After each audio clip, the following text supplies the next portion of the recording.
歡迎返到嚟 N 通的極簡生活，我係 N 通。喺開始今日嘅分享之前呢，我想你哋喺腦海入面想象一個好熟悉，甚至乎可能每日都喺你屋企上映緊嘅畫面啊！你放工返到屋企，拉開衣櫃門，想揾件舒服嘅衫着，但你一拉開個櫃門，成個衣櫃塞到爆一爆，衫同衫之間緊密到連一隻手指都塞唔落，你忍唔住睇住其中幾件衫，例如係嗰件3年前喺網上面買，使咗你幾千蚊，但係買返嚟之後一次都未着過嘅外套，或者嗰條當初買嗰陣同自己講，等我瘦多5kg 就可以着嘅牛仔褲。你拎起呢件衫，心入面有把非常清醒嘅聲音同自己講，呢件衫其實我真係唔會再着，亦都唔適合我。但奇妙嘅事就喺呢一刻發生啦。當你準備將佢放入垃圾袋或者捐贈箱嘅時候，你嘅心跳開始加速，手指突然間好似麻痹咗咁，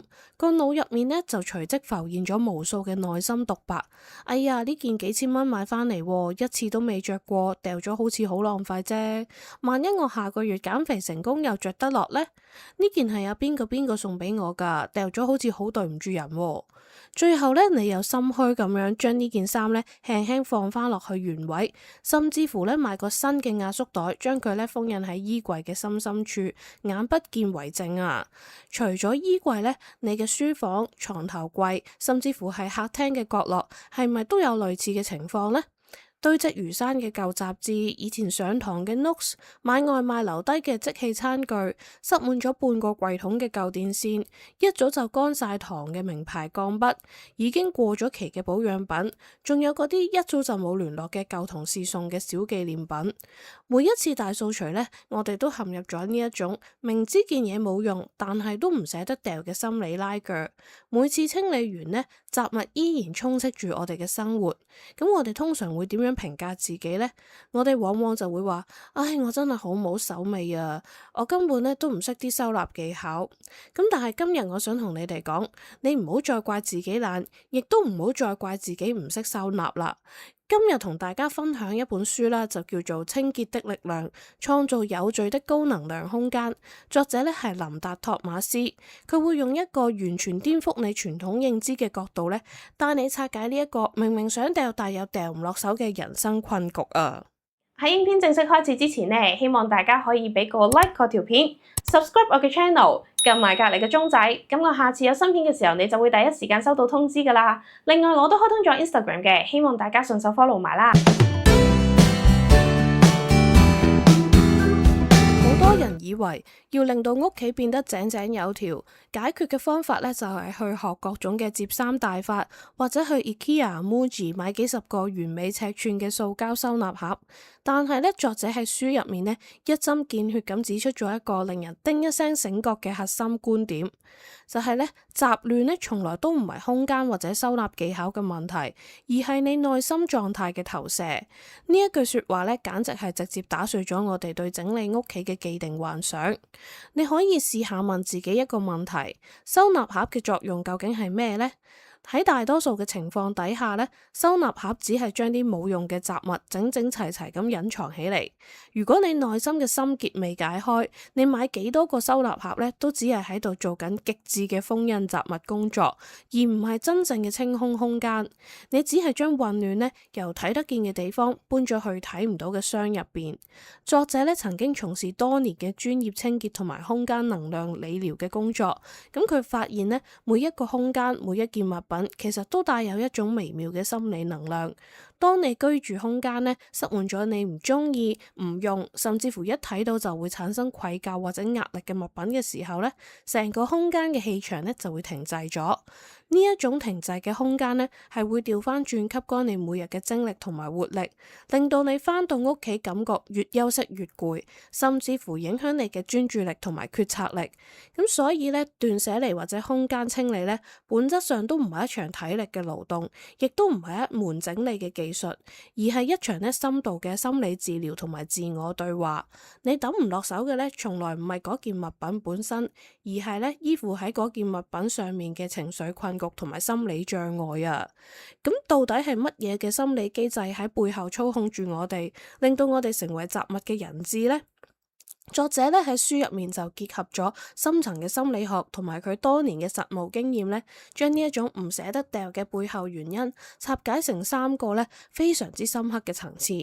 咁第一個心理枷鎖咧就係對過去嘅執着，佢係最常見亦都係最難破解嘅心理啊，亦都即係咧沉沒成本謬誤同埋對回憶嘅過度投射。當你咧拎住一件好貴買翻嚟但係冇用過嘅嘢，你心入面諗嘅咧就係，如果我掉咗佢，咁我當初用嗰5000蚊咪就係白白浪費咗咯，我就蝕咗個5000蚊啦。咁但係如果你用經濟學或者理智嘅角度去分析，你會發現嗰5000蚊咧喺你碌卡俾錢嗰1秒鐘咧就已經永遠離開咗你，呢筆錢咧就叫做沉沒成本啦。咁你而家咧將一件完全唔用嘅物件咧放喺屋企5年，你唔單止拎唔翻嗰5000蚊，你仲要每日咧為呢件雜物俾緊一啲好昂貴嘅空間租金啊，同埋咧每次睇到佢咧都會產生愧疚感。咁留低呢啲冇用嘅貴重物品咧，只會令你產生2次嘅虧損，錢又冇咗，空間又冇咗，仲要心情都差埋啊！另一種情況呢，就係情感嘅投射啦，譬如係舊朋友送嘅禮物、小學時代嘅紀念冊、過往戀情留低嘅相同埋信件。我哋好容易咧犯一個錯誤嘅，就係將物品咧同埋記憶啊、情感呢啲畫上等號。我哋心理咧會產生一種錯覺，如果我將呢件紀念品掉落垃圾桶，就等於我抹殺咗嗰段美好嘅時光，或者代表我係一個無情無義冷血嘅人。但係咧，作者提醒我哋，記憶咧係留喺你心入面同埋腦海入面嘅，而唔係寄生喺一件膠嘅物品啦，或者啲布料啊、啲衫上面。當一件物品嘅歷史使命咧已經完成，你夾硬將佢留喺度咧，只會令一啲舊有嘅能量一直纏繞住你，阻止你告別過去，亦都阻止你擁抱新嘅關係同埋生活啊。第二種心理枷鎖咧，就係對未來嘅焦慮。呢一種心理咧，可以總結為一句大家非常之熟悉嘅口頭禪：萬一以後用得着呢？你屋企係咪都有好多呢一啲萬一物件呢？每次叫外賣留低嘅匙羹啊、筷子、紙巾啊，同埋醬料包；買電器留低嘅大紙箱，成日覺得搬屋可能會用到。咁考完一啲專業試咧，就再冇打開過嘅筆記，甚至乎咧係10年前舊電腦嘅一啲接駁線同埋充電線。呢一種萬一以後用得着嘅想法咧，表面上咧睇落去就係勤儉節約嘅中華傳統美德。咁但係咧心理學嘅深層咧，其實係一種對未來嘅極度不信任同埋焦慮，亦都即係所謂嘅匱乏心態啊。當你喺潛意識入面覺得自己未來係會缺乏資源，未來買唔起新嘅嘢，或者覺得未來嘅生活充滿不可控嘅風險呢，你就會試圖透過囤積物質嚟為自己建立一座安全堡壘。雜物呢，就係喺呢個時候成為你抵抗未知世界恐懼嘅防禦牆。咁但係事實係點呢？你可以回想一下過去幾年嘅經驗，99% 當初你講過萬一將來會用得着嘅嘢呢，喺未來嘅5年入面呢，都係完全冇被拎出嚟用過嘅。你用寶貴嘅居住空間咧，去為一個極低嘅概率嘅萬一咧去埋單啊！咁呢一個咧就係你長期處於焦慮、壓迫感同埋生活混亂嘅根源。你越囤積，你嘅潛意識就越相信自己係匱乏嘅，形成一個可怕嘅負面循環。咁第三個心理枷鎖咧，就係對身份嘅投射。我哋好容易咧將啲物品當成理想自我嘅投射。舉幾個常見嘅例子啦，你買咗一套好專業、好貴嘅油畫工具，擺喺書房呢3年都冇喐過。你買咗一堆艱深嘅哲學書、經濟學嘅分析巨著，擺咗喺書架上面呢積滿晒塵。你買咗一套極高檔嘅健身裝備、瑜伽墊，但1年呢都去唔到2次 gym room。你點解唔捨得掉呢？甚至乎連將佢哋收落床下底都唔願意？就係因為呢啲物品呢，代表住一個你渴望成為但實際上未成為嘅自己。畫具咧係代表住文藝有藝術氣息嘅自己，艱辛嘅書籍咧就代表住有深度有學識嘅理想自我，健身器材咧就代表住自律同埋有吸引力嘅健康自我。每次你見到呢啲嘢咧，你心入面其實好清楚自己根本冇用，咁但係如果咧你選擇將佢哋掉落垃圾桶，喺心理上咧就等於你親手承認我其實唔係咁嘅人，我放棄咗呢一個理想中嘅自己。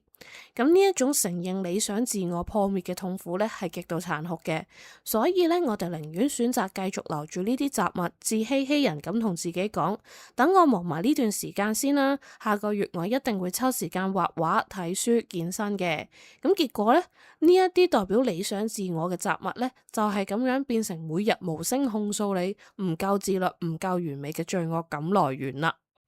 咁睇到呢度呢，大家應該會明白，林達托馬斯呢本《清潔的力量》呢，絕對唔係教你點樣將屋企抹得乾乾淨淨咁簡單。作者呢係想帶領我哋透過空間整理呢，去完成一場深度嘅內心洗禮。當你敢於面對呢一啲雜物，敢於誠實同自己對話，而且將佢哋一件一件咁放手嘅時候呢，你其實就係喺度完成緊3樣極其重要嘅人生課題。第一個呢，就係放低對過去嘅執着，接受沉沒成本，原諒過去衝動消費或者做錯決定嘅自己。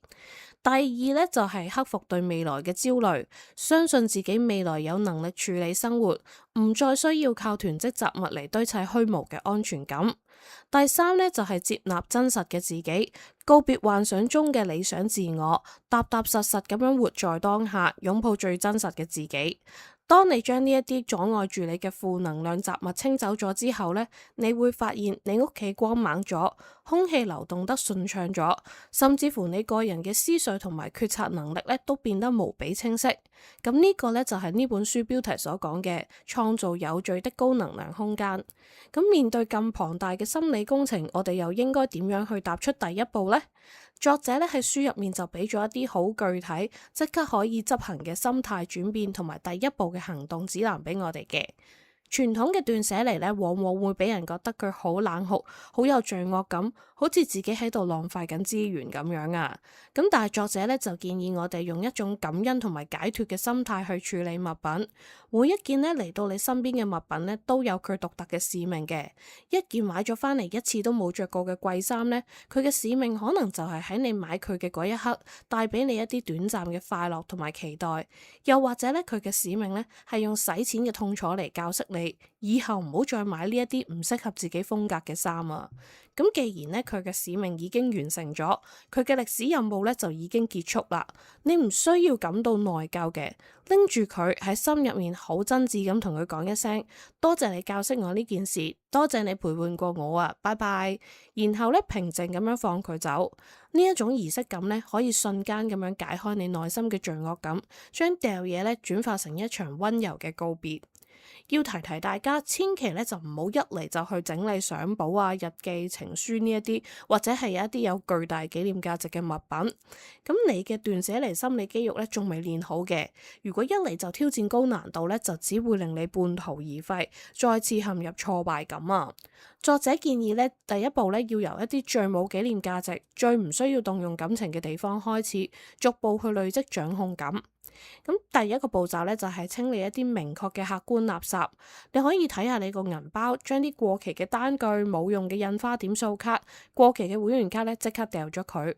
再望下咧你個文具櫃桶，將啲寫唔出嘅舊筆啊、用完嘅膠紙或者變晒形嘅橡筋咧就清走。再望埋個雪櫃同廚房，打開個雪櫃，將啲過期嘅醬料包、變質嘅食物，放咗半年嘅冷凍包裝即刻處理咗佢。第二個步驟就係建立一個隔離箱嘅機制。如果有啲嘢你猶豫不決，例如一件你唔確定未來半年會唔會着嘅外套，或者一部舊嘅平板電腦，唔好逼自己即刻決定掉唔掉。準備一個不透明嘅紙箱，將呢啲猶豫不決嘅嘢擺晒入去，封翻膠紙。喺個箱外面呢，寫今日嘅日期同埋一個半年後嘅過期日。